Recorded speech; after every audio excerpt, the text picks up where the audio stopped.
Okay guys, hello. This is for Aries. Okay, Aries, welcome dito sa aking channel. Kapalaran 888. Welcome Aries. Alamin natin ang financial message mo. Man holding a coin.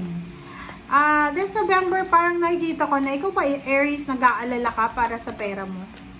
Or pwedeng nag-aalala ka na baka yung ginagawa mo sa ngayon ay hindi siya magbigay sa iyo ng financial result or outcome. Wow. Okay. Congrats. 5 and 3. So, dito sa 2 cards na yan, sinasabi ng bara sa'yo na congratulations. Because there's a celebration na posibleng isa-celebrate ka para sa buwan ng November. It's because meron ditong magbo-blossom na abundance eh. So, maybe mayroong job offer, new source of income, new financial connection na posibleng papasok sa buhay mo. And yung blossoming abundance na to guys, lahat ng areas to hindi lang puro opisina, pangingibang bansa, no. Lahat ng connection Connection na, halimbawa, may kakilala ka na posibleng ipapakilala ka, ire-recommenda ka sa mga tao na pwedeng makatulong sa'yo financially. Parang ganon. And man holding a coin, number 5, sinasabi ng barahan na hindi ka dapat nagpapanik Lalo na yung iba na Aries na, halimbawa na unemployed ka ba, tapos marami kang pangarap sa buhay mo, and ang dalang ng swerte sa trabaho, huwag kang mag-alala. Kasi minsan 'di ba, minsan tingnan mo yung mga yung minsan 'di ba, pag may mga pinagdadaanan tayo mga financial problems. Pag halimbawa na feeling mo down na down ka, tingnan mo yung mga ibon, 'di ba? Yung mga ibon na 'yan, hindi yan nagtatanim. Wala silang tinatanim Ay hindi natin ini-encourage yung tao na maging tambay, maging unemployed. Pero sa panahon ngayon guys, ang hirap ng buhay ngayon Ang bilis ngayon ng tao ma-depress, magka-anxiety, 'di ba? Wala lang na relationship, nag-away lang yung mag-asawa, mag-boyfriend, girlfriend. Yung parang ang trigger ngayon, ang bilis na hindi ko alam kung sa pagkain ba yan, sa social media ba yan, or talagang sa new technology Kasi ang bilis ng tao ma-depress, magka-anxiety, problema. So, if in case lang na may pagkakataon, kasi minsan ganun tayo hindi naman tayo perfect So, if in case may pagkakataon sa buhay mo, okay, wait lang guys. Kung may pagkakataon sa buhay mo this month na mamroblema ka, lalo na sa pera, kung parang nababagalan ka sa progreso mo, nababagalan ka sa buhay araw-araw mo, huwag kang magpanik, huwag kang mag-alala. Kasi tulad ng tingnan mo yung mga ibon nga sabi ko, wala silang tinatanim pero everyday meron silang kinakain. Yung mga mga damong ligaw, 'di ba? Ang inaalis natin yung damong ligaw 'di ba? Inaalis natin 'yun. 'Di ba? Pero tumutubo pa rin sila. So ganun 'yun, ganun Lahat tayo dito sa mundo, ang kailangan lang natin siguro acceptance Kasi minsan pag sanay ka na may trabaho ka, pag sanay kang may pera ka sa wallet mo, sa bank account mo, once na nagkaroon ka ng problema sa pera, madidepress or magkaka-anxiety. No? Kailangan mong tanggapin, acceptance guys. Minsan, hindi pumapabor sa atin Hindi, parang sasabihin natin, bakit naman ganun? Ang dami natin dito sa mundo diba? Dapat yung blessings is equal Dapat yung blessings is lahat mabibigyan. Hindi naman lahat, parang tayo lang yung kailangan na bigyan ng Panginoon ng blessings, diba? So, acceptance. May mga times na wala tayo, may mga times na meron, may mga times na sobra-sobra, may mga times na sobrang walang-wala, parang ganon. So, acceptance ang kailangan mo. But, you don't need to worry kasi sinasabi ng barahan na yung pagyaman mo, yung pagiging mayaman mo, okay, mangyayari yan sa tamang panahon, sa tamang diskarte, and sa will of God. Diba? Kahit anong gusto natin? I know someone na hindi siya Aries, sang Leo, na lahat na lang ginawa niya, lahat ng business sinubukan niya, yung parang mga easy money na business, yung parang akala nila, pag may mga trendy na business, may mga insurance, ganyan. Pinasok niya na lahat yun eh. And ang ginawa niya, nadala siya ng mga sales talks eh. Nagtuturo siya as a school teacher.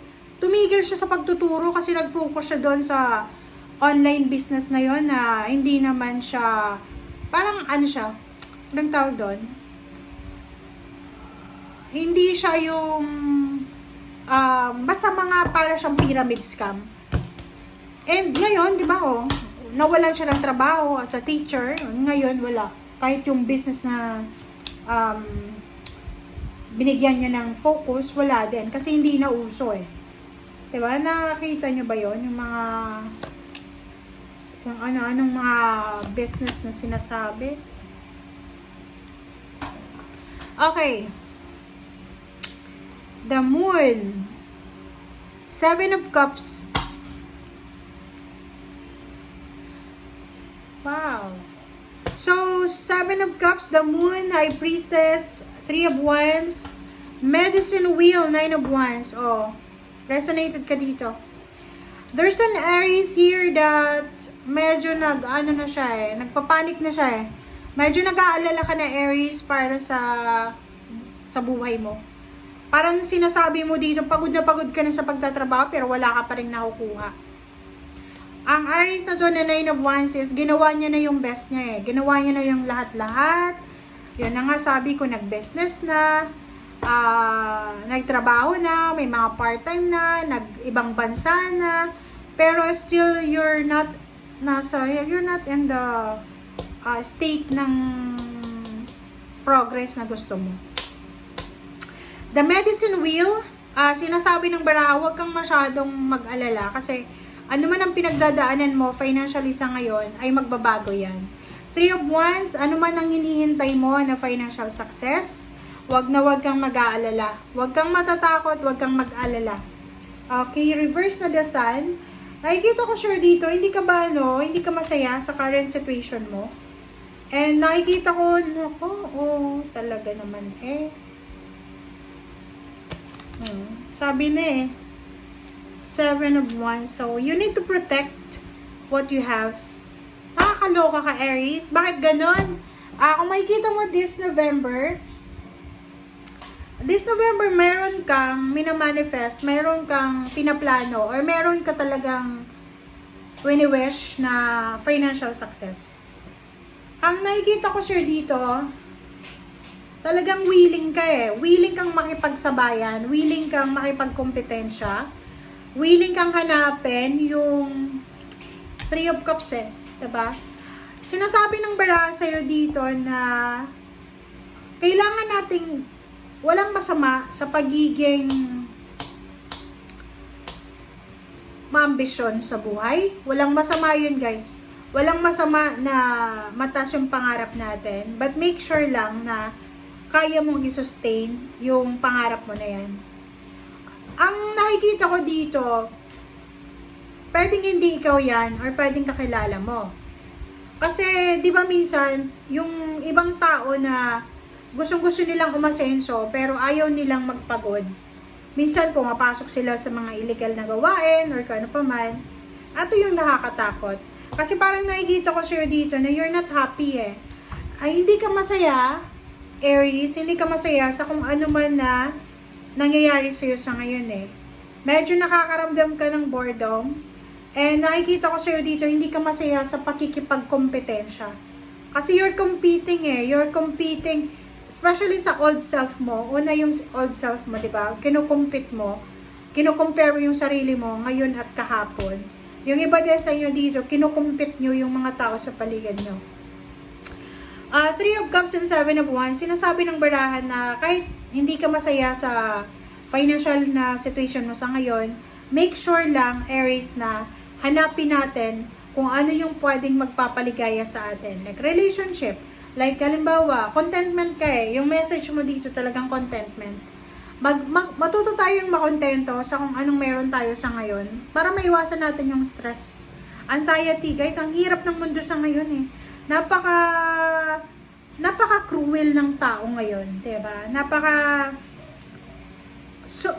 pero ano, parang sinasabi ng barahan na parang survival to eh, 'di ba? Na sa panahon talaga ng paghirap, sa panahon na makikita mo yung mundo na parang rat race, doon mo makikita na wala nang yung human being na wala nang ano, parang wala nang care, parang ganon. So, pwedeng na-adapt mo yon, pwedeng nakikita mo, siguro kung may nakikita ka sa loob ng trabaho, sa kamag-anak na nakikita mo na walang pakialamanan. Kahit nakikita yung kamag-anak na naghihirap, parang pikit mata lang. And sa'yo, sinasabi ng baraha sa'yo na, ay anong mangyari, Aries, protect what you have. Protect your family, protect your heart, your feelings.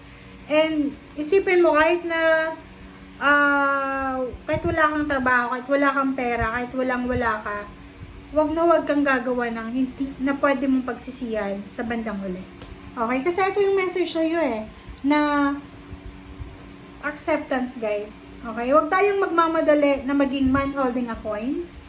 Kasi para tayong siyang King of Pentacles. Huwag tayong magmamadali, guys. Daanin natin yan sa hirap kahit alam ko na pagod ka kasi pagod ka dito. Oh. Tingnan mo. Okay, so huwag tayo din matatakot na mapag-iwanan tayo na parang isipin mo na, ay ako na lang yung pinakamahirap sa pamilya. No? Weather lang yan. Diba? May minsan nasa taas, minsan nasa baba, minsan sobrang taas. Okay? Ang Panginoon, bibigyan tayo lahat dito sa mundo. Napakalawak ng blessings, guys. Napakalawak ng blessings. Napakalaki. Huge, enormous blessings ang mayroon ng heaven. So, huwag kang matatakot na mauubusan ka. Huwag kang matatakot na madedelay or anything na kinakatakutan mo, alisan mo yan. Okay? Thank you, guys. Bye!